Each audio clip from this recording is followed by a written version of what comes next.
Hello everyone. So today we will be solving LeetCode 1980. It's called Find Unique Binary String. So given an array of strings, nums, containing n unique binary strings, each of length n, and we need to return a binary string of length n that does not appear in nums. And if there are multiple answers, we may return any one of them. So let me explain you the question. So we are given a array of strings nums whose length is n, and whatever is the array's length, that is n, that would also be the length of every string present in it. Like here, suppose the array length is 2. So all the strings here also would be of length 2 each. Similarly, here array length is 1, 2, 3. Array length is 3. So all strings would also be of length 3. So this is one thing about the input. So what we need to do is we need to return such a string that is not present in our array, and that should also be of length n, since all are of length n only. So coming to the approach of it, see here, suppose we take this example, n is 2 here. So length 2 strings, binary strings of length 2 are 0, 0, 0, 1, 1, 0, and 1, 1. These are all the binary strings of length 2. They are 4 in number. So 0, 1 we have in our array. 1, 0 is also in our array. So we may return 0, 0 or 1, 1 as the output. So we return 1, 1 as the output, and this becomes our answer. Similarly, in second example, length 3 binary strings. So length 3 binary strings are 0, 0, 0, 0, 0, 1, 0, 1, 0, 0, 1, 1, and 100, 101, 110, and 111. So these are all the length 3 binary strings. They are 8 in number. So 111 we have here, 011 also we have, and 001 we also have. So we can return any one of these encircled binary strings as our output. Not this one, sorry. So here we return 101. That is this one. So this is our answer. So I hope the question is clear. Now let's observe one thing. So I have written both the cases again, the binary strings we were forming. So as you can see, when n is 2, we have 4 strings, 4 possible binary strings. And when n is 3, we have 8 possible binary strings. And they are nothing but, see, this one is a binary representation of 0. This is 1, this is binary representation of 2, and this is binary representation of 3. Similarly here also, this is 0, this is 1, this is 2, 3, 4, 5, 6, and 7. So these are nothing but binary representation of these decimal numbers. So one thing you can observe is when we have n2, answer is 4. I mean, there are 4 possible strings. When n is 3, we have 8 possible strings. So for length n, we have 2 to the power n possible binary strings. 2 to the power n possible binary strings. So like here also you can see n is 2. So number of possible binary strings is 2 to the power 2, which is 4. Here n is 3. So number of possible strings is 2 to the power n. So 2 to the power 3, which is 8. So this, by this formula, we can compute how many possible strings we would be getting.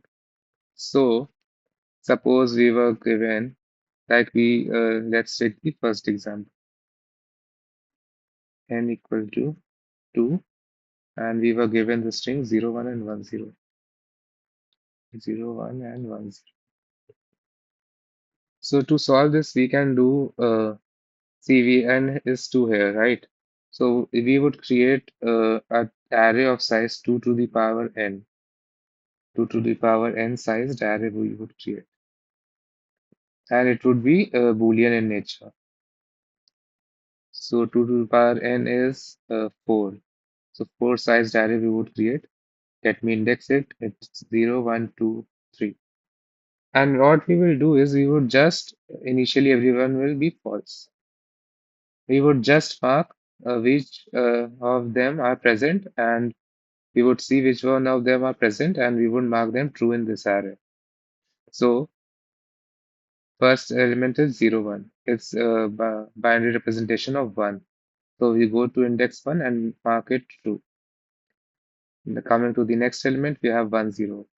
1, 0 is a binary representation of 2. So we would come here and mark the index 2 as true. After marking all the things, we would just traverse the array and we can, whenever we see false, either here or here, we would just return the binary representation of that index. Suppose here 0 is there, so we would return 0. Or if we would choose, we would have chosen this, we would have written 1, 1. So this is the first approach. This is very, common approach. So I would be telling you one more optimal approach, which is also a very good trick and personally my favorite, one of my favorite tricks.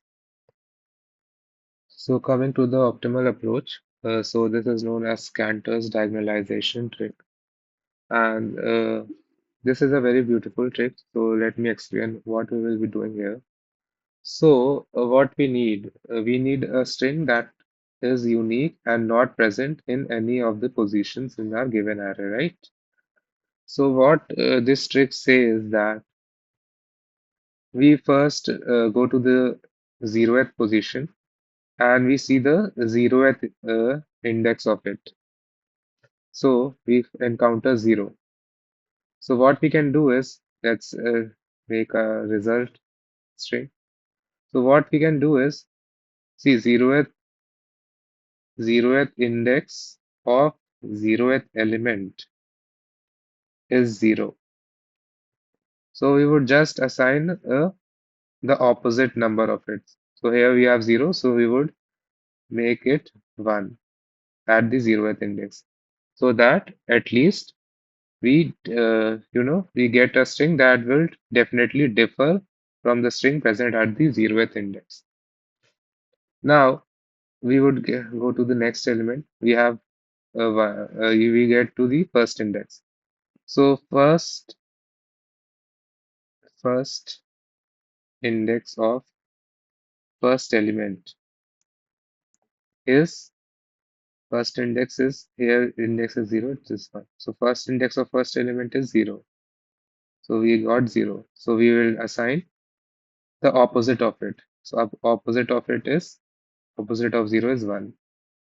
So that's how we will build our string. So as a result, we would get this string.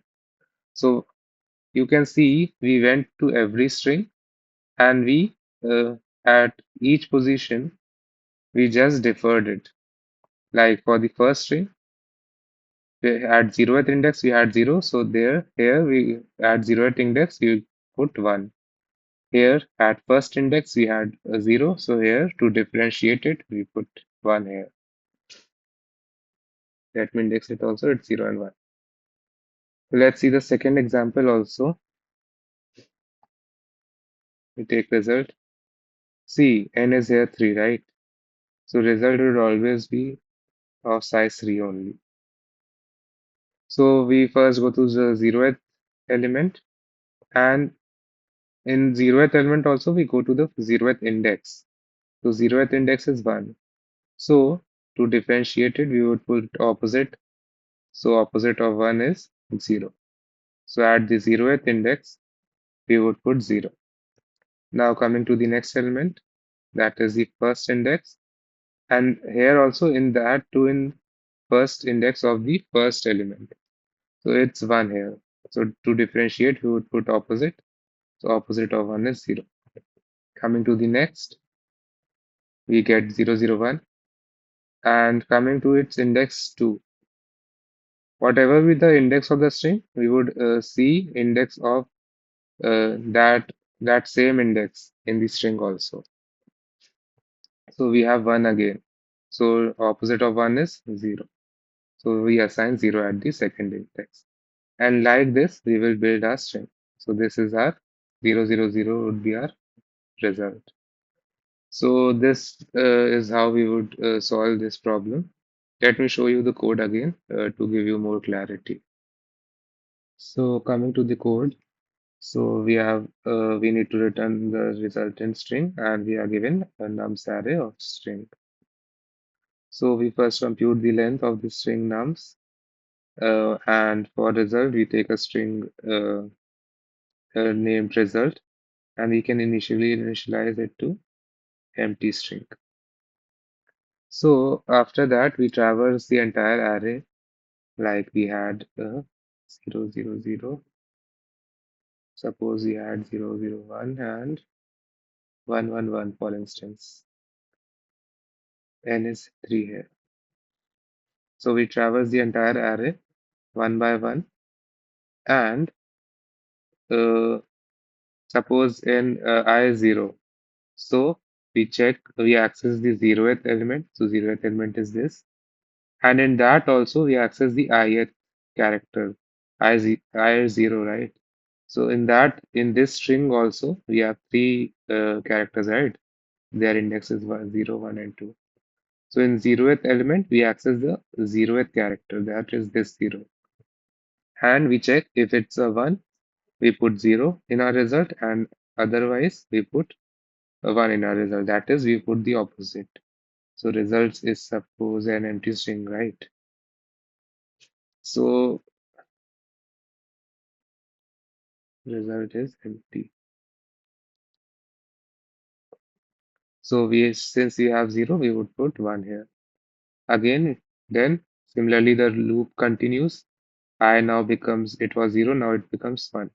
So we go to the nums I, that is first element, that is this one, and in that also to the ith character, that is first character, that is this one.